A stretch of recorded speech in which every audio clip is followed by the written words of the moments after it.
အားလုံးပဲမင်္ဂလာပါမအိတ်ခင်ကော်လဂျင်တောက်မယ်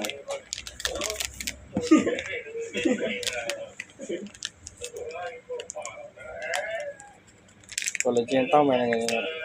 မအိတ်ခင်လေးပေါ့နော်အခါတောက်နှစ်ထောက်ပါတစ်ထောက်လဲတောက်လို့ရပါတယ်ကျွန်တော်ကတော့တစ်ခါတောက်နှစ်ထောက်ထိတောက်လို့ရတယ်ပေါ့နော်ကျွန်တော်တော့တစ်ခါတောက်ရနှစ်ထောက်ပါမအိတ်ခင်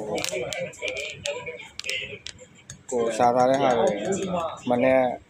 စောစောဆိုအကလောကြပါတယ်ခင်ဗျာ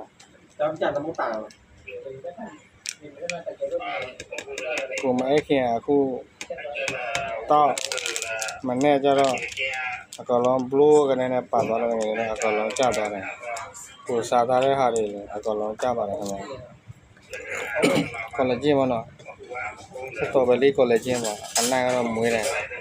အမေတကြားတော့မပါဘူးနော်အမေရောင်အဆင်းရောင်လေးပါအမေအဆင်းရောင်လေးပါကော်လဂျင်ပါအမေတော့ပါစတော်ဘယ်လီရောက်ပါအဆင်းရောင်ပါအမေကျော်လိုက်ရတယ်အမေအဆင်းရောင်ထည့်ပါတယ်ခင်ဗျာမာရှင်မာယူလိုက်ရတယ်နော်တော့တယ်မှာတင်လာပြပါတယ်ခင်ဗျာကိုမအိတ်ခင်တော့မနေ့ကျတော့ဘုရားကနေကလောပတ်သွားတယ်ငယ်တောက်လို့ရအောင်ခေါင်းလိုက်တယ်ဗျာ